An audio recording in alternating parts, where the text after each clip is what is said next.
llama Terumá, y Terumá tiene que ver con las contribuciones que dio el pueblo de Israel, que pidió el Eterno a su pueblo para construir el Mishkan. Gracias a Él, porque es bueno, misericordioso y todopoderoso. Adonai esté con ustedes. Adonai Mahem. Te damos gracias, Abba, por tu palabra, que nos has dado tu Torah de amor, de bondad, y que sea bendición para todos los oyentes este día. Capítulo 25 del segundo libro de la Torah, Parashat Terumá, capítulo 25 al 27, 19. Habló Adonai a Moshe diciendo: habla a los hijos de Israel y que separen en mi nombre ofrenda, contribución de todo hombre a quien voluntariamente se ha movido su corazón. Habréis de tomar ofrenda para mí. Y esta es la ofrenda que habrán de tomar ellos: oro, plata, cobre, púrpura, violácea, púrpura, escarlata, carmesí, lino fino, pelo de cabra, pieles de carneros teñidas de rojo y pieles de teashim, maderas de acacias, aceite para el alumbrado, especias para el aceite de la unción y para el incienso aromático, piedras de ónix y piedras de engaste para el efod y para el pectoral harán ellos en mi nombre. Un santuario, y yo residiré entre ellos, conforme con todo lo que yo te hago ver a ti, la forma del tabernáculo y la forma de todos los enseres, y así habréis de hacer. Habrán de hacer ellos un arca de madera de acacias, 2 codos y medio será su longitud, y 1 codo y medio su anchura, y 1 codo y medio para su altura. Las revestirás con oro puro por dentro y por fuera, las revestirás y pondrás sobre ella una corona de oro en derredor. Y fundirás para ella 4 anillos de oro, y pondrás sobre sus 4 ángulos 2 anillos sobre uno de los costados y 2 anillos sobre el otro costado. Y harás varas de madera de acacia, y lo revestirás de oro, y las insertarás, esas varas, en los anillos que están sobre los costados del arca, para portar el arca con ellos. En los anillos del arca permanecerán las varas, y no serán quitadas de ella. Y pondrás en el arca del testimonio que yo te habré de dar a ti. Harás un propiciatorio de oro puro, 2 codos y medio serán su longitud, y 1 codo y medio su anchura. Y harás 2 querubín de oro batidos a martillo, habrás de hacerlos a los 2 extremos del propiciatorio.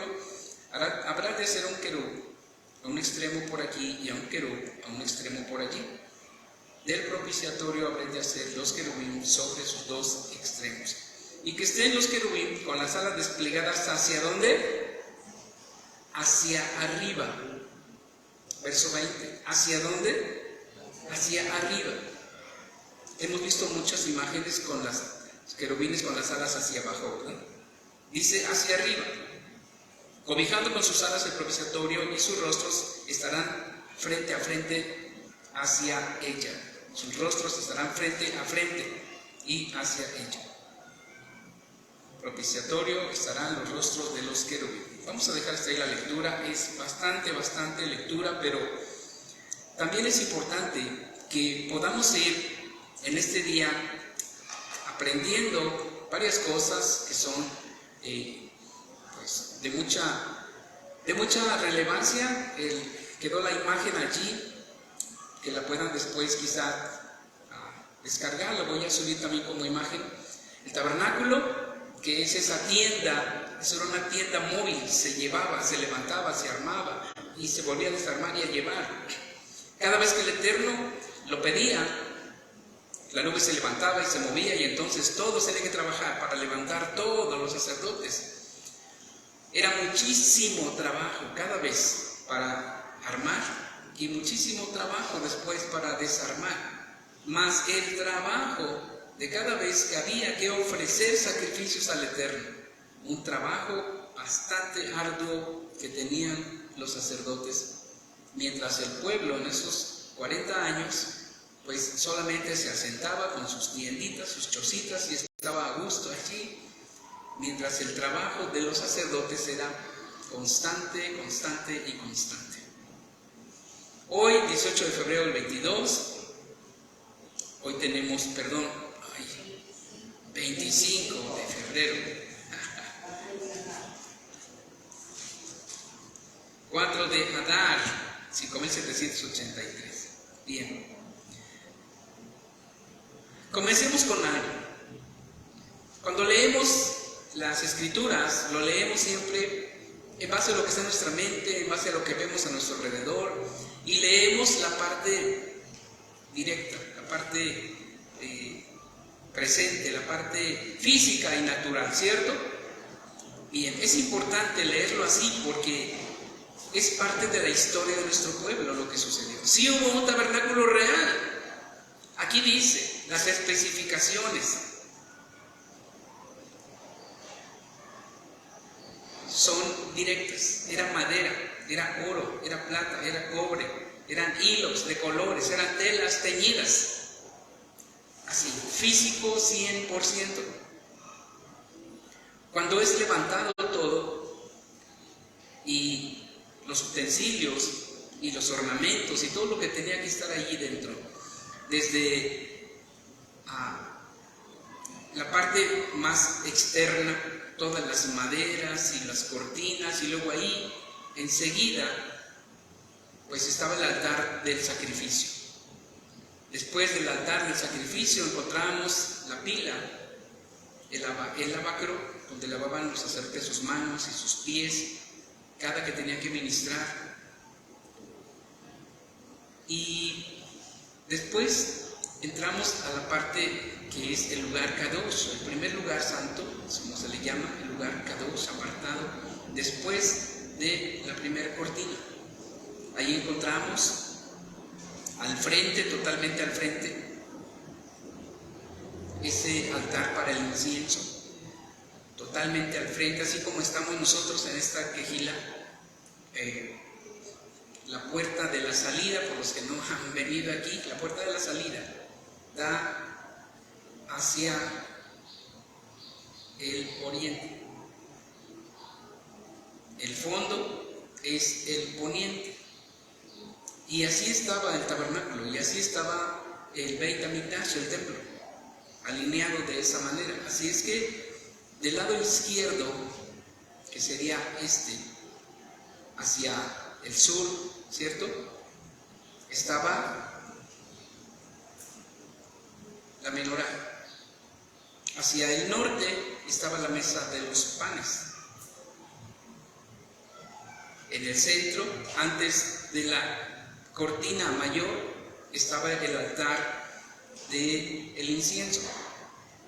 Y después del gran velo, pues ya se encontraba entonces el arca del testimonio. La tengo aquí, ¿me ayudas para darle vuelta a la cámara? Vamos a ver la siguiente imagen.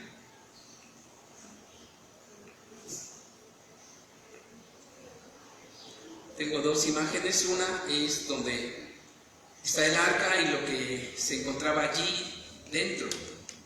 Para muchos todo esto es conocido, para otros no. Pues ahí está el arca, los dos querubines, las tablas, las lujot, las tablas escritas por el Eterno, la vara de Aarón que reverdeció, y una medida, un homer, una medida de capacidad con el man o el maná.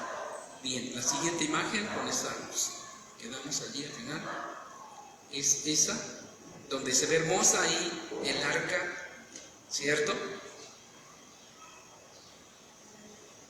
Muy, muy hermosa, con los querubines, con sus alas, ¿hacia dónde? Hacia arriba, no hacia abajo, hacia arriba. Bien, pues aquí entonces vamos a ir estudiando esta parte del tabernáculo, pero lo que tiene que ver con todo ello, todo lo que contenía. Y hay tres perspectivas, si quiere anotar, 1, 2 y 3. La primera perspectiva acerca de todo el tabernáculo es la que ofrece, hablamos de los comentaristas más antiguos, ¿verdad? En la historia del pueblo de Israel, de los más antiguos, de los más reconocidos, pues es Maimónides. La primera perspectiva es la de Maimónides acerca del tabernáculo, donde él menciona que todo lo que estaba ahí dentro tiene una primera interpretación y que es la literal, pues eran verdad y es verdad todo lo que estaba ahí adentro. Él tiene una interpretación, una explicación racionalista. Quienes han leído, conocen un poquito acerca de estos líneas de pensamiento y también en la parte filosófica. Su explicación de Maimónides es racionalista, es completamente racionalista y un tanto material, ¿estamos de acuerdo? Racionalista, o sea, en la parte humana, lo que alcanza el intelecto, se llama raciocinio y es el racionalismo, lo que es natural.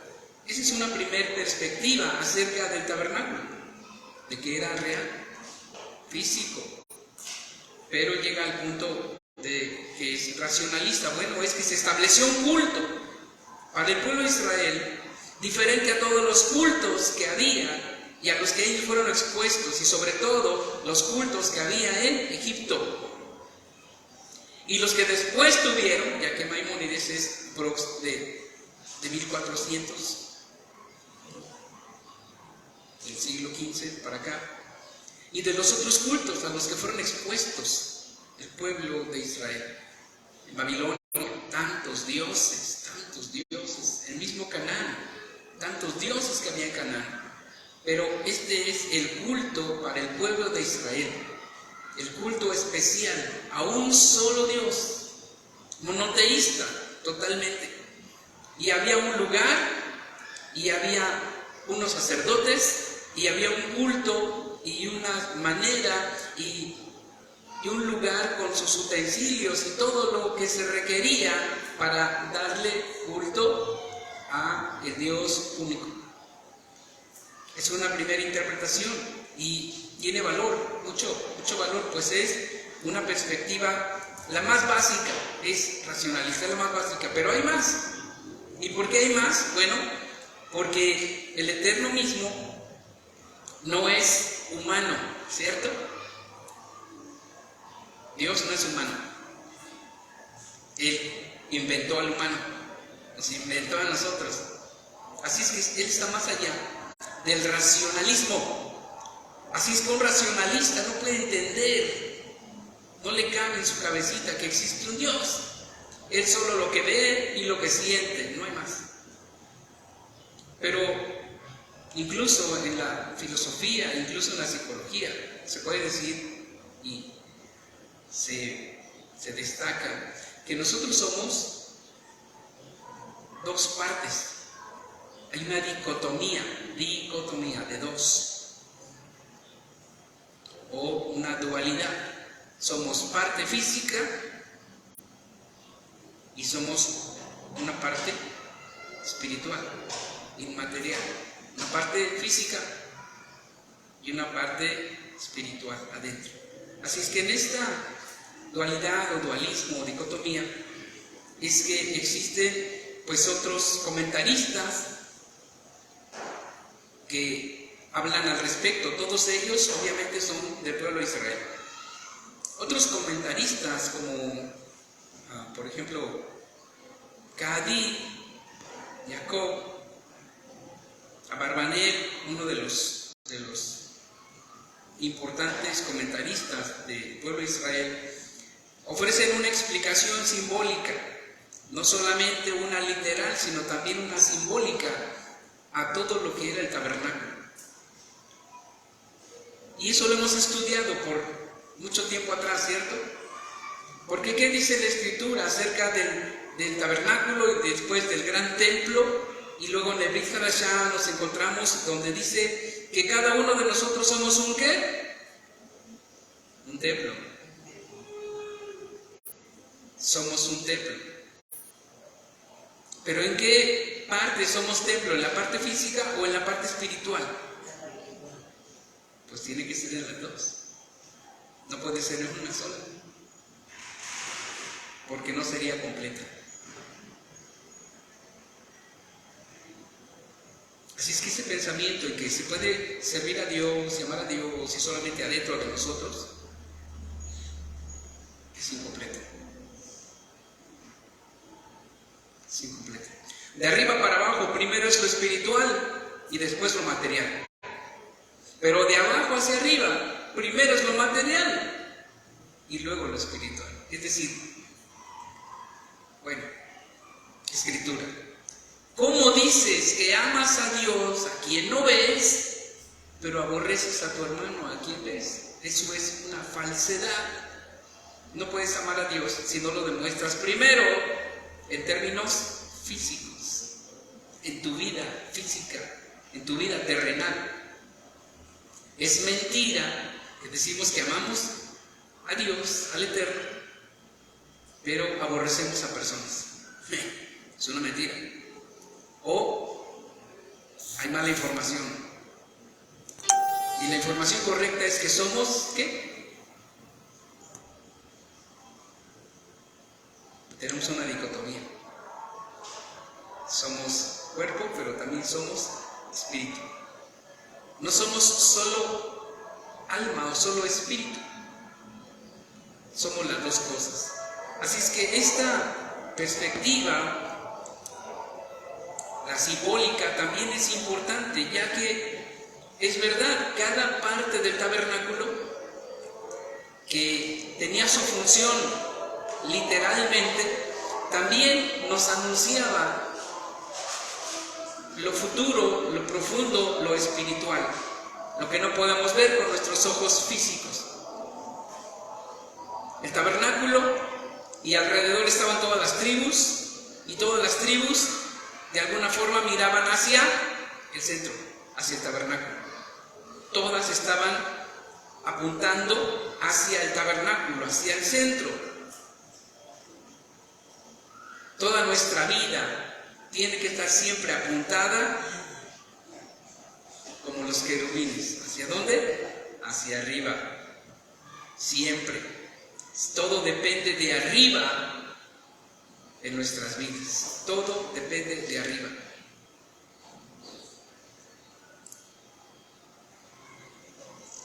Y así podemos ir viendo, vamos a ir a avanzar en este punto. Pero el punto 3, o la perspectiva tercera para avanzar. La tercera perspectiva tiene que ver con, ya dije, los segundos son, ¿quiénes? Esos otros comentaristas. Algunos de ellos son los exégetas, que adjudican al santuario un valor simbólico. Todos los elementos del Mishkan y todos los detalles del ritual mismo representan ideas o principios específicos que deben arraigarse en el alma de los creyentes. La tercera es la que va con los cabalistas. Ellos tienen otra perspectiva. Todos ellos son hebreos, los que fundaron. Tenemos a Maimónides, uno de los considerados más grandes intérpretes de la Torá. Hizo un compendio que tiene que ver con todos los 613 mandamientos. Se llama Mishnei Torah o la Mishnah. Luego vienen los exégetas, que le dan un valor simbólico, solamente es simbólico. Es entonces la parte 2, el simbolismo. Pero Yeshua declaró el nivel más alto y más profundo, que sería como el nivel 4, ¿no? El 4 y lo máximo. Aquí donde entran ya los cabalistas. ¿Qué dicen ellos? Los cabalistas dicen que el santuario representaba un microcosmos que revela las más profundas verdades acerca de la vida y del mundo eterno, como un microcosmos, por medio de un acto de despliegue sobre él mismo. Y ya, algunos están relacionados con esas palabras, el Tzimtzum, promovido por el amor de Elohim para su pueblo, y que Adonai, el Eterno, decide establecer un lugar de residencia en el seno de su pueblo para ofrecer su protección, su bendición. De acuerdo con estos autores, el santuario reproduce con su estructura en una escala infinitamente reducida la fuente universal de donde emanan la vida y la bendición en todas las esferas de la creación. Bien, esta tercera perspectiva es interesante, es la que está moviéndose muy fuerte ahorita. Pero, sí hay un pero, sí, ¿por qué no? El pero es que no se puede separar y ver solamente una parte simbólica, o solo una parte literal, o solamente una parte cabalística, sino son las tres. Pero, ¿cómo podemos congeniar con esa parte cabalística? Es muy sencillo, como yo lo he tratado de explicar cuando enseñé acerca de la Sefirot, el árbol de la vida, que es un poco como dicen los que hablan de esta segunda perspectiva, que es la de los símbolos. Vimos las esferas, ¿cierto? Y es simbólico porque nos habla acerca de las vestiduras de Adonai. Entonces, es simbólico de las vestiduras de Adonai. Es profundo porque es solo la mente humana tratando de explicar al Creador. Complicado, ¿verdad? Una mente humana tratando de explicar al Creador. Tarea imposible. Imposible. Entre la parte simbólica y que podemos entender es lo que decía al principio. Había un velo, una entrada primero, una entrada para llevar los sacrificios, ¿cierto? Todo varón mayor podía llevar su ofrenda, y las mujeres al patio de las mujeres, después en el Mishkan, para poder acercarse y llevar su ofrenda, y el sacerdote la tomaba, y si era sacrificio quemado, elevado, tenía que llevarlo hacia el altar del sacrificio, donde se degollaban y se ponían ahí los sacrificios. Tiene una parte real, literal, tiene una parte simbólica, porque cada sacrificio era para acercarse al Todopoderoso por medio no de un regalo. Esto tiene que quedar muy claro. No era un regalo, era una exigencia de Adonai. Si quieres acercarte a mí y no estás bien delante de mí, aquí están las reglas. Vas a traer un cordero de un año, o vas a traerme un carnero, etcétera, ¿sí? Una vaca de la vacada. Ya estaban las instrucciones, no era lo que cada quien quería traer. En el caso de los sacrificios, en el caso de la terumá, sí, lo puse un poquito aparte. La terumá es cada quien traiga como propuso en su corazón, como decíamos antes, ¿no? A los que de corazón puro quieran traer, porque era el inicio del culto. El inicio del culto, cuando ellos iban apenas a hacer un culto diferente de todo lo que habían visto y oído, y el culto que el Eterno y Todopoderoso estaba pidiendo, exigiendo, planteando para que se hiciera así para con él.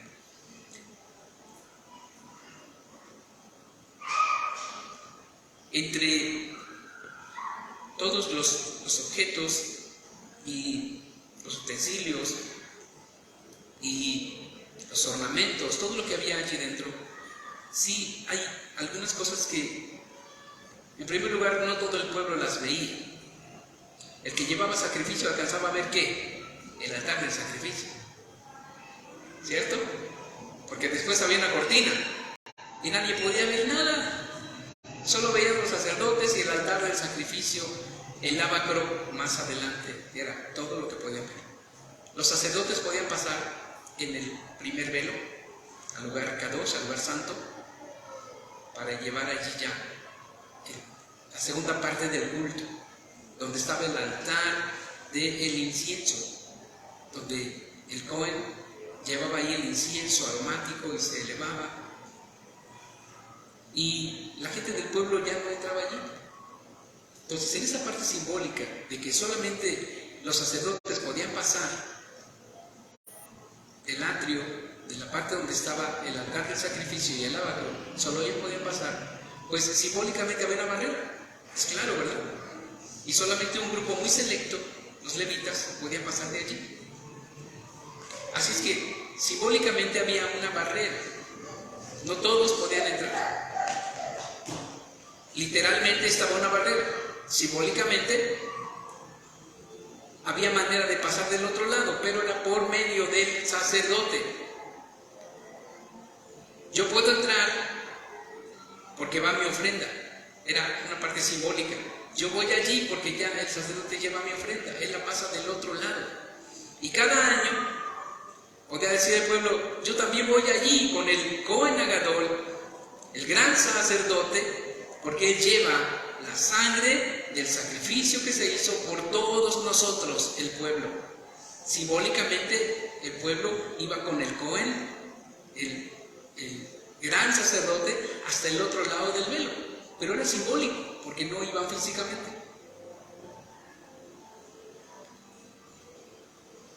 Los querubín los veían solamente entonces el Cohen Agadol. Y los que estaban encargados de cubrirlo, sus hijos, de cubrirlo y poderlo llevar. Se cubría, nadie más los veía, ni los querubín, ni el arca, menos lo que estaba dentro, obviamente. Entonces vamos yendo ahí para avanzar.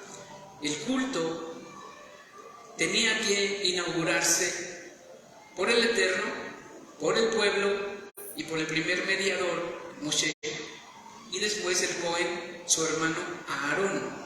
Se inaugura el tiempo de poder ofrecer al Eterno, ofrecerle culto como Él lo pedía, en el tiempo y la forma. Hoy mucha gente hace el culto a Dios, dicen, a su manera. Pues qué loco está eso, ¿verdad? ¿Cómo a su manera? Teniendo un libro tan gordo, miren, de instrucciones, y la gente dice, yo lo hago a mi manera. Pues qué mal, porque si no sigue las instrucciones no hay manera. No hay manera. Los querubín entonces están encima del arca, como ya lo vieron hace un momento, y con sus alas hacia arriba. Esa sería la imagen que pudiéramos nosotros imaginarnos, porque nadie le sacó fotos. Hay una descripción ciertamente en la escritura, la que acabamos de leer. Los querubín con sus rostros frente a frente, mirando el propiciatorio y con sus alas elevadas hacia arriba. Lo que nos muestra que toda bendición, toda provisión, todo regalo viene ¿de dónde? De arriba. Y el perdón y su aceptación no depende de nadie abajo, sino también viene de arriba. Por eso sus alas elevadas hacia el cielo. Encontramos ahí la mesa de los panes. ¿A qué lado dijimos? Hacia el norte. Mi lado, aquí, en la Keila, hacia el norte. Y candelero hacia el lado sur. Así, candelero y mesa de los panes. Reales, eran reales. Se cambiaban constantemente los panes. Constantemente se estaban cambiando. Tenían que estar frescos allí, dentro del Makom Kadosh, del lugar Kadosh. Tenían que estar frescos. Y había, cada cierto tiempo había que cambiarlos. El Cohen tenía las instrucciones. Cada cuánto se hacía todo. La mesa de los panes. Ahorita voy a ligar todo, porque quizás alguien está pensando, ya no está hablando del teromá. Ahí voy, espérenme. Voy a hilar todo y a ligar. Y ahí voy. La mesa de los panes era lo que se ofrecía al Eterno. Él no come pan o sí come pan. No come pan. No, Él no necesita comer nada, ni ocupa de tu dinero, ni del mío. De Él es todo, y aún tú y yo somos de Él. Pero Él establece una manera y una forma de darle culto, de acercarnos a Él y de darle gracias y bendecirlo. Y establece entonces, ahí está, la terumá. La primer terumá. Lo primero que se ofrece para iniciar el culto a Él. ¿Es importante que haya culto para el Eterno? ¿Qué piensan? Es importante. Cada alma tiene que darle culto. En algún sentido, cada persona debería ser un templo, un mishkan, donde se le dé culto a Él. Cada persona, esto ya es como más profundo. Y si el Eterno lo permite, vamos a llegar allí a entender más profundamente todo esto. Hay mucha gente que va a su templo, a su iglesia, a su lugar de reunión, y allí se porta bien, porque tiene temor de Dios. Y piensa que ya ofreció el culto y que saliendo ya puede cambiar. Pues está viviendo como si fueran dos personas, esa persona, porque está separando su alma de su cuerpo. No se puede ser así, aunque somos en una consistencia dualista, no podemos vivir separados. Y precisamente el tabernáculo nos habla de que no podemos vivir separados de nosotros mismos ni separados de Adonai. Todas las tribus, los 12 campamentos, los 11 campamentos estaban mirando hacia adentro, hacia el centro, hacia el tabernáculo. Porque Él quería que entendiera todo ese pueblo que necesitaba de su Creador. Que Él tiene que ser el centro de su vida, de sus actos, de sus actividades, de su fe. De Él depende todo lo demás. Del otro lado estaba el candelero, que tiene que estar encendido día y noche. No se podía dejar que se apagara ni siquiera una sola de sus luces. El fuego, el aceite, no se podía apagar ninguna. Había que mantenerlas. El cómo le hacían para mantenerlo, bueno, eso ya ellos lo sabían perfectamente. Cuando tenían que despabilar y renovar, no se quedaba sin luz.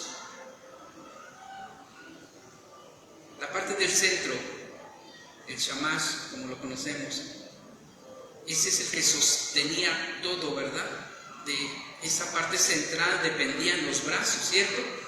De una parte central, así es que todo estaba unido.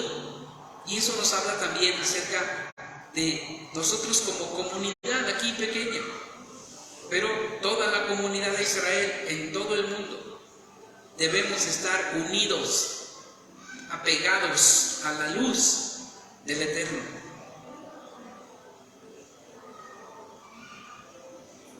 En la mayoría, casi todas las comunidades, sinagogas, cada sefer tiene una corona encima, una coronita. Y eso es también, pues es simbólico, ya que esa corona, o como en las sefirot, la última sefira, la Keter, es la que está encima de todo y la que sustenta todo. Así es que encima de cada Sefer Torah hay una coronita. Hay veces que se pone también encima de la luz que va en la sinagoga y hay una coronita. En la menorá se manifiesta simbólicamente la luz del centro, el shamash, como la corona, lo más alto, lo principal, que da luz a las demás, porque del centro es que se enciende todas. Así es que esa corona, en la parte natural era la luz del centro, en la parte simbólica es una corona que sostiene todo, porque a partir de ahí es que irradia la luz. Irradiaba la luz en el tabernáculo, en el templo, y simbólicamente a todos, ¿cierto?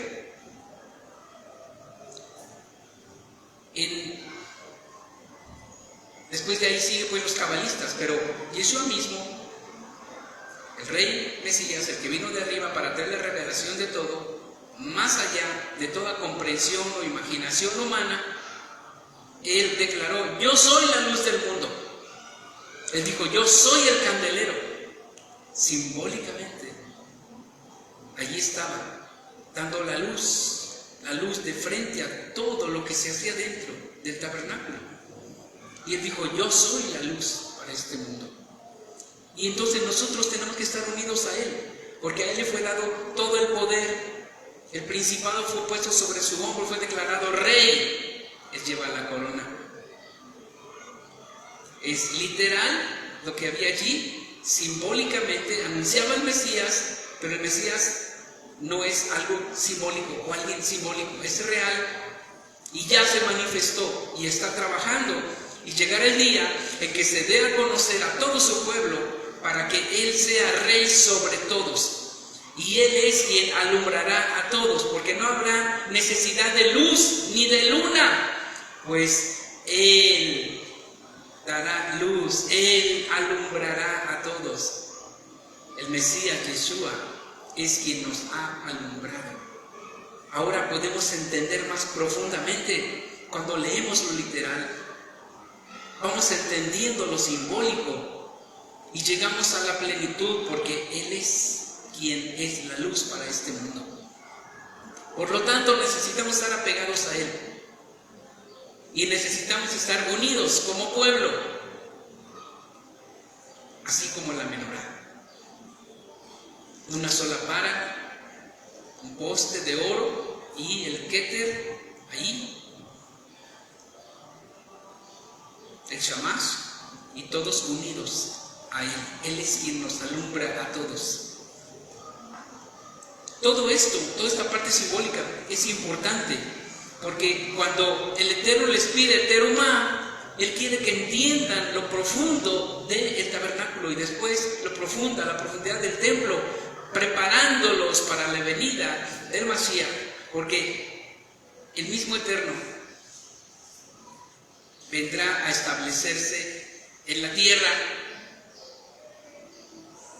porque él lo declara: yo estaré en medio de ustedes, dice, ¿verdad? Lo que leímos en esos capítulos, para que yo esté ahí en medio de ustedes. Y es una manera simbólica de hablar: yo voy a estar ahí, yo estoy con ustedes. Pero no. Simbólicamente en el tabernáculo, simbólicamente ahí, desde el altar del sacrificio, llevando la sangre hacia adentro, el altar del incienso, los panes, la menorá, y allá adentro, donde estaba el arca del pacto, donde se ponía la sangre al final y se esperaba su bendición y su perdón, que su luz alumbrara a todo el pueblo y no quedara en tinieblas, en las tinieblas del pecado, en las tinieblas de no conocerle, en las tinieblas de no experimentar su amor, su verdad, su poder, su majestad, su dominio, su señorío. Esa terumá, él mismo se las proveyó, porque de lo recibido de su mano es que le damos, ¿no es cierto? Desde la primera terumá, porque él les dijo: cuando salgan de Misraim, de Egipto, les piden a sus vecinos que les den oro, plata, telas. ¿Y qué es lo que él les pide en el desierto? Oro, plata, telas, pieles. Eso es lo que les dieron allá. Y algunas cosas las confeccionaron ya en el desierto, porque había personas con mucha habilidad. Dijo: los que sean hábiles para tejer, para bordar, háganlo. Y él dijo qué tenían que hacer y lo hicieron. Pero realmente él les dio primero para que después le pudieran dar a él. Y así como fue en aquel tiempo, sigue siendo hoy. Si alguien trae una contribución o una ofrenda, una sedacá, no se llama sedacá, una ofrenda al Eterno, lo da y lo puede dar porque Él le dio. ¿Estamos de acuerdo? Por eso podemos traer, porque Él nos da. Y cuando damos de corazón, obviamente, Él se alegra. Obviamente que sí. Porque lo que se hace terrenalmente, Él lo mira desde los cielos. Por eso nosotros que tenemos que hacer lo mismo que esos querubín, estar con tus alas hacia arriba, porque de Él viene tu socorro, de Él viene tu ayuda y la mía, de Él viene la provisión, de Él viene la sanidad, de Él viene el progresar, de Él viene estar bien. Por eso la terumá era el primer día que se inauguró el Mishkan y había que ofrecer para después recibir. Mucha gente piensa al revés, ¿verdad? Primero quiere recibir para después poder dar. Curioso. Si tú me das que me saque la lotería, yo te prometo que te doy. No funciona así, funciona al revés.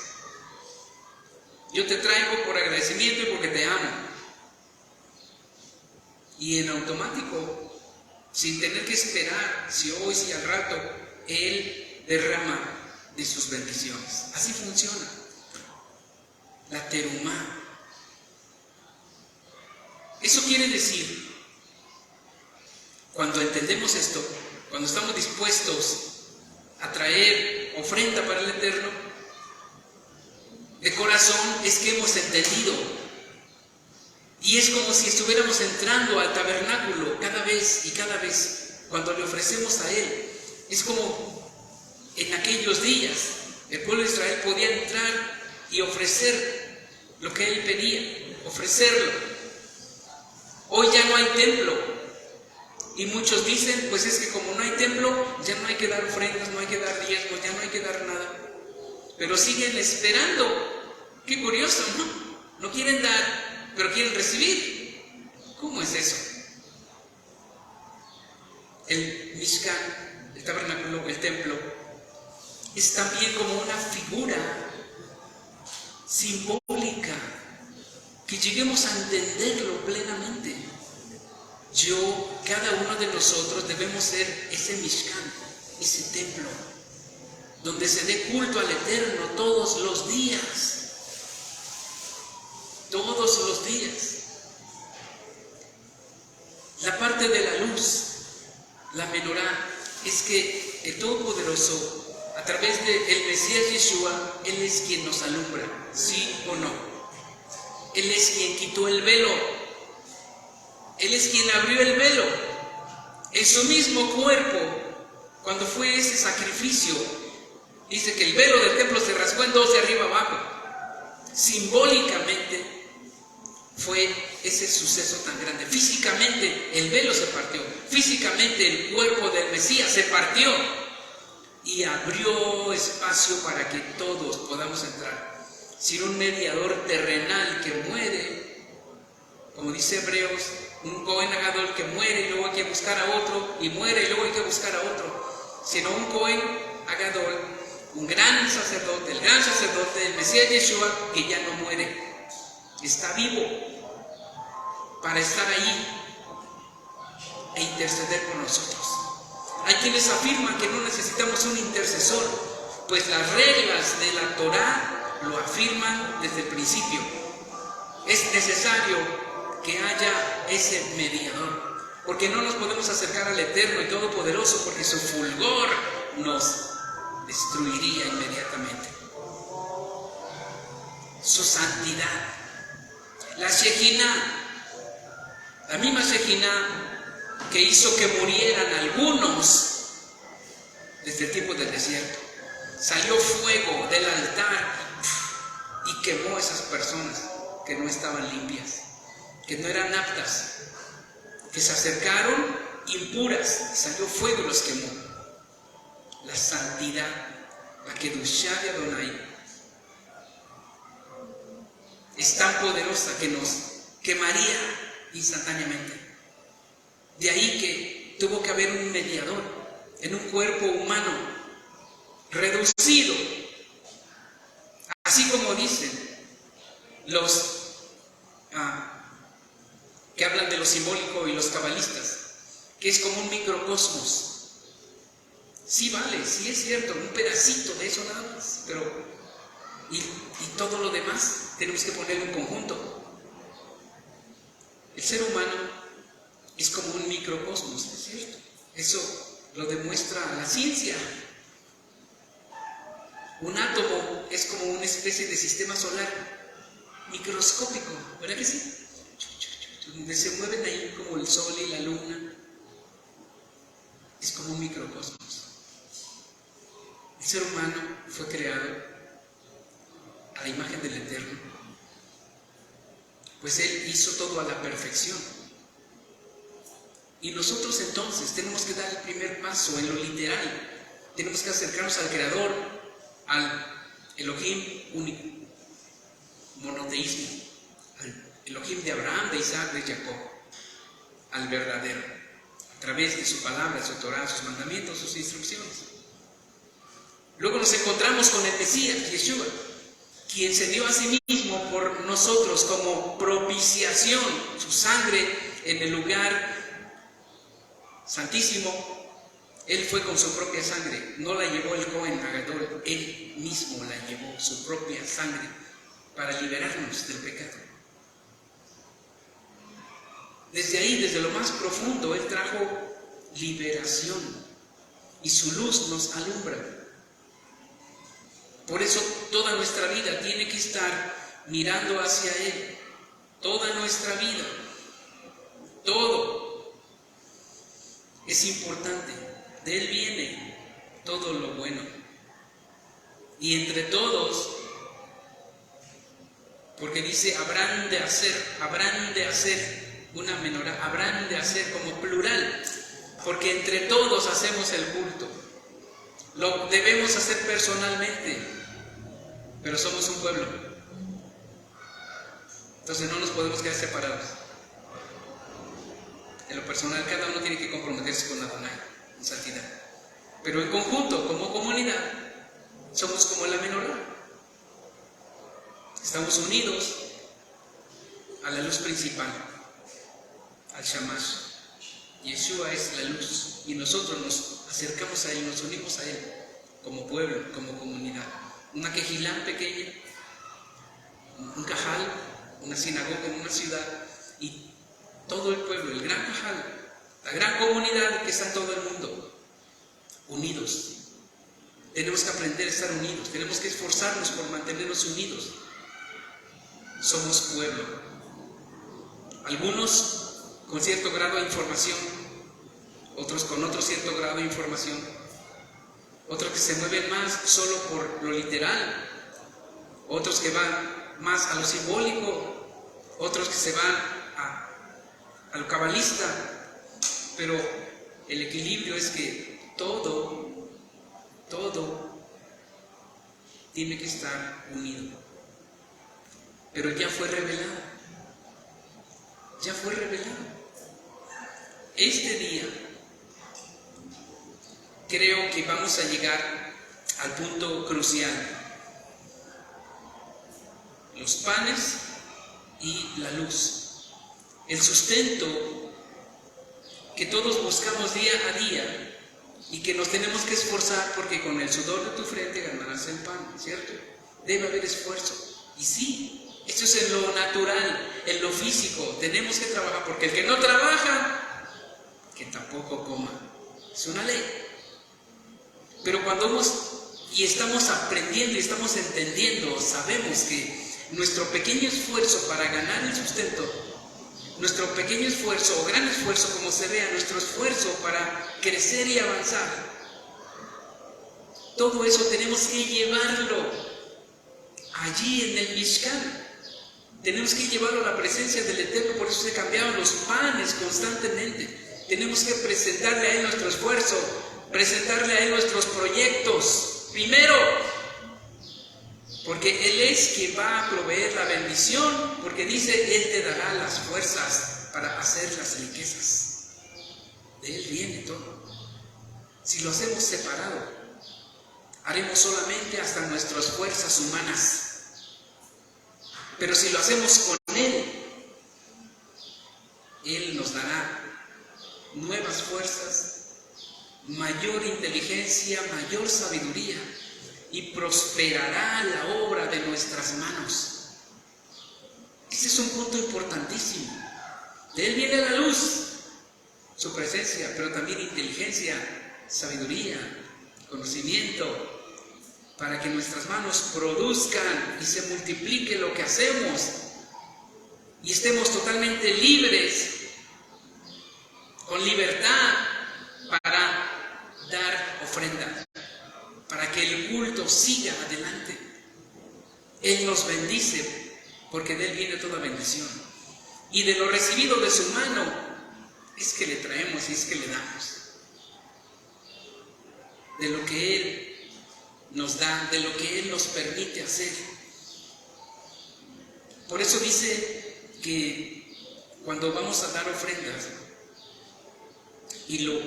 esta es una lectura que parece que no tiene relación, pero tiene su parte simbólica y hay que entenderla. Cuando dice que habla del ojo maligno, ¿verdad? Si tu ojo es maligno, todo tu ser está lleno de oscuridad. ¿Sí se acuerdan de ese pasaje? Si tu ojo es maligno, todo tu cuerpo está en oscuridad. Pero si tu ojo es bueno, si tiene luz, estará en luz todo tu ser. Y dice, pues sí, está muy bien, ya lo leí, pero no entiendo nada. ¿Qué quiere decir? Pues bueno, es simbólico todo esto. Y tiene que ver con lo que damos, con lo que ofrecemos, con lo que regalamos a los demás. Está hablando de dar, de ayudar al prójimo. Es parte del culto. Es en la parte física, directa. ¿Cómo vamos a darle culto al Eterno? Ama a tu prójimo como a ti mismo.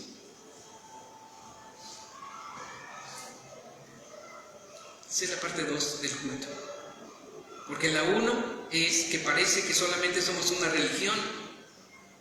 O alguien tiene una religión. Bueno, ¿y la parte 2 qué? De ayudar al prójimo, al necesitado, al huérfano, al enfermo, a la viuda. Esa es la parte 2. Y se completa entonces un creyente verdadero. Un creyente verdadero es el que no solo tiene palabras, sino tiene hechos, tiene acciones y bendice al que tiene cerca y aporta para el culto, para que siga adelante el culto, para que siga adelante y otros puedan recibir la luz que nosotros ya hemos recibido.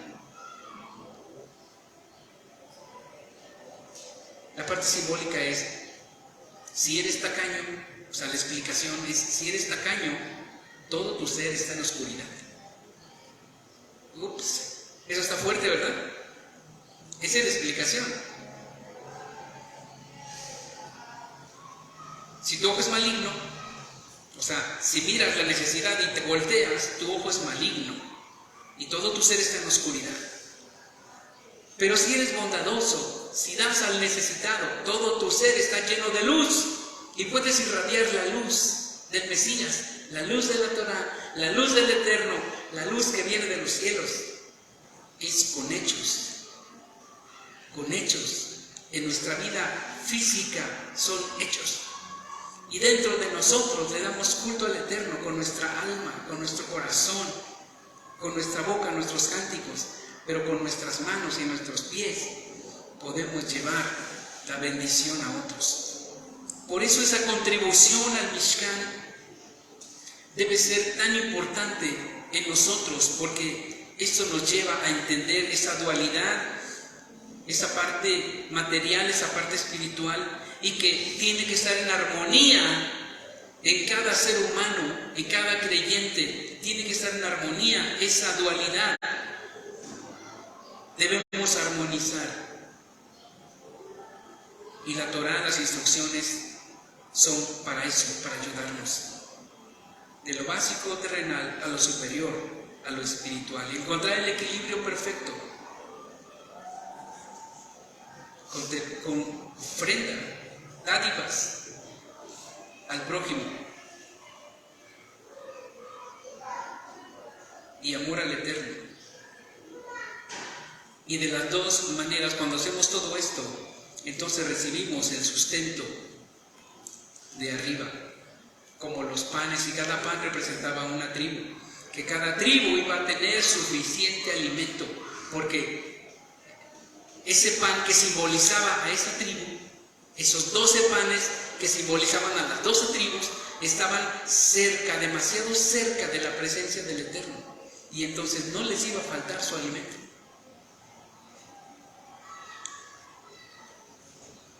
Así es que esta enseñanza seguramente va a hacer rechinar los dientes a muchos que hablan y están diciendo que ya no des nada para ningún culto.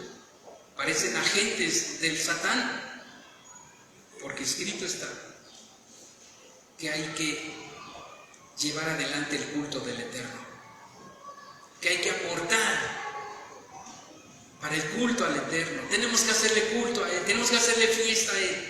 Cada Shabbat tiene que ser una fiesta, le hacemos entre todos una fiesta a Él, le damos culto a Él y contribuimos para que el culto siga adelante, continúe, y otros puedan tener un lugar, puedan tener acceso a adorar como pueblo, como comunidad, en unidad al Eterno y Todopoderoso. La terumá es el inicio de todo lo que viene después, de lo que hemos visto, el inicio, la parte natural, terrenal. La parte simbólica es que pues nosotros nos unimos como un solo pueblo, somos sacerdotes delante de Él, somos Kohanim, porque Él iba a levantar un pueblo de Kohanim. Así es que nosotros todos debemos servir como servían los Kohanim para darle culto al Eterno. Y somos llamados jueces o reyes para llevar la justicia de Adonai, porque Él es justo, bondadoso, misericordioso. Llevar su amor, su bondad, su piedad hacia afuera. Que tu luz brille, que tu luz brille. La luz del Mashiach ha resplandecido sobre nosotros, el rostro de Adonai, panim a panim, rostro a rostro. Yeshua es el rostro de Adonai que se manifestó a este mundo. Él es la luz para este mundo. Hemos recibido la revelación más grande, que está más allá de lo literal, más allá de lo simbólico, más allá de lo cabalista, en la profundidad de la completa enseñanza del Mashiach, del Rey, de quien vino de arriba, para apartar el velo y mostrarnos y aclararnos todo. Él nos alumbra, que nos siga alumbrando día a día, que el Eterno y Todopoderoso te bendiga y te guarde. Lleva la jeja Adonai beis mereja, ya era Adonai bana beleja bi juneja, Yisa Adonai bana beleja beyasem leja shalom beshem Yeshua HaMashiach Sar Shalom, quien es también la luz para este mundo. Amén y amén. Aleluya. Gracias, poderoso Rey, bendecido y alabado.